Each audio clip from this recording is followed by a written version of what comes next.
Hey, what's going on, everybody? Welcome back. In today's video, I have a little bit of news. As you can see, yesterday, the marketing team, whoa, dude, the marketing team has issued us Night Fairs, the upcoming Debuff Night adjustments, and holy crap, dude, I need to start making more videos because I said that this was something that they were going to do 100%.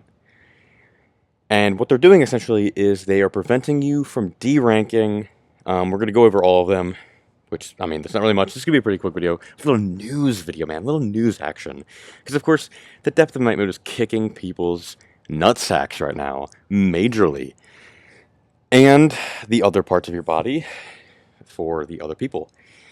So, yeah, it's kind of common knowledge now that once you're past depth 3 and you take a loss, it kind of sucks. Booty cheeks.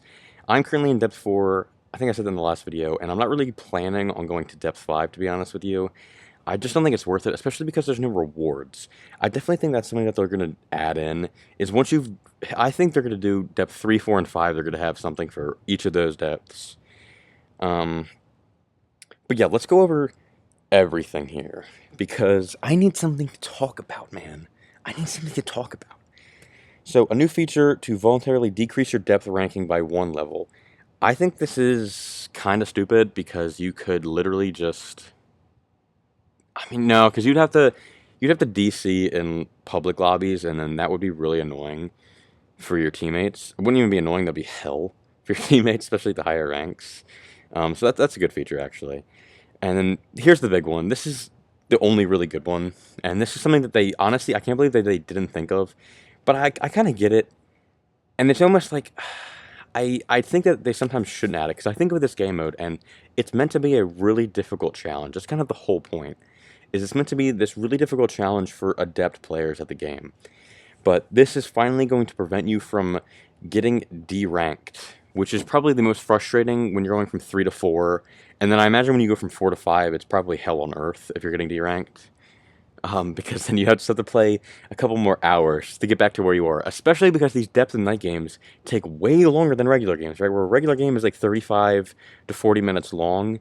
I mean, sometimes maybe you can get like a 33, 32-minute game if you're really popping off. But these games last like upwards of an hour. Well, maybe not like an actual hour, but if you get like Everdark Libra, Everdark Augur, Everdark Sentient Pest, like some of these games can take a really long time. So this is really nice. It just essentially is going to prevent people from just quitting the mode entirely, so I get why they're doing it, right? So a lot of people are going to say, I don't think they should do this because it keeps the game mode difficult, and if you can't D-rank this, it's going to just allow more people that aren't deserving of depth 4 and 5 to get into depth 4 and 5, but at the same time, you have to look at this from a developer standpoint, and people are just going to stop playing the game mode entirely. Like, clearly they want people to play this game mode. It's meant to be kind of grinded, and you're meant to obviously lose, right? You're not meant to win all of these games. It's kind of the whole point, is because they figured people weren't going to win every single game anyway, but people are. So they added this game mode for have people give a challenge, right? Like, the whole reason you're playing this game mode is because you are winning too many games, essentially, regularly. So this is going to, again, just prevent you from wanting to throw your controller at your screen, at least. So this will prevent you from losing a depth after a defeat that would trigger this loss. The rank loss protection will be applied for 1 defeat for depth level 3 and 2 defeats for depth level 4 and 5. Pretty nice. This protection also applies even after reaching these levels again after a depth level demotion. So it's not a complete depth loss. So it is still somewhat, if you are just trash and you're going to lose 3 in a row, but sometimes you could get really unlucky with the RNG. I mean, I know that I thought I was the only one. I thought I was the only one getting Everdark Libra and Everdark Sentient Pest, like back to back to back to back. But I'm not. So sometimes you can have really unlucky games. But this is only going to allow you 1 defeat for depth 3 before you actually get kicked back out. So you still can get demoted. But this is going to stop you from getting, like, a really unlucky game where, like, you're going on a losing streak and just prevent you from going back to, like, depth 2 and just getting hard stuck. And at 2 defeats for depth 4 and 5, which, honestly, I honestly think, dude, they should make that unlimited for 4 and 5. They should make it unlimited for 5. Like, if you're at 5, in my opinion, shouldn't even be able to drop out of 5. I get why. 2, again, it's just to kind of sift through the people who kind of don't deserve to be there. But at the same time, it's a rank game mode, but there's no rewards. That's the one thing this mode is missing, and they're doing really good updates now for it, and I think that they're going to keep adjusting things with it.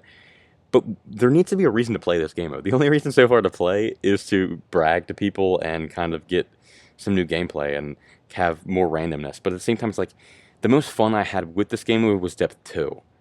2 and 3, I would say, are probably the middle grounds that people are going to want to play. 1 is still, like, way too easy. Because I mean, it's kind of retarded still.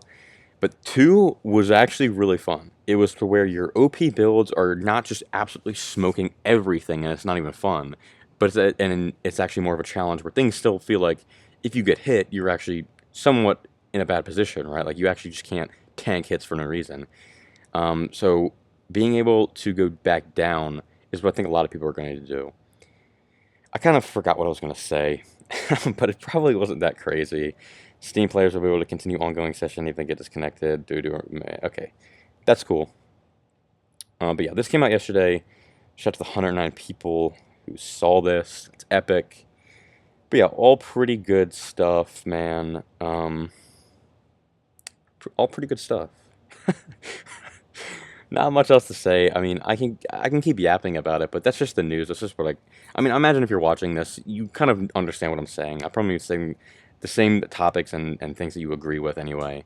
So I'm not going to keep yapping about it. But again, new news. This is good. I definitely think that they're going to announce more stuff for this game. Biggest thing, and I think we all know it, is definitely rewards. Whether that's more outfits or a customizable relic, maybe, man. That would be pretty epic. But I don't know, dude.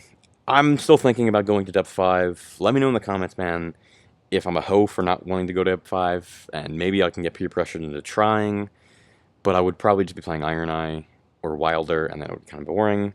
I did post a poll. Go to the community tab and vote on the poll for the best Nightfare. It's probably going to be a tie or a close contest between Iron Eye and Wilder, but the best Nightfare for depth of night solo, that is. And, yeah. Yeah. I'm not cutting this out, bro. I'm not cutting this out. I'm just dead air. All right. I'll see you guys later. Peace.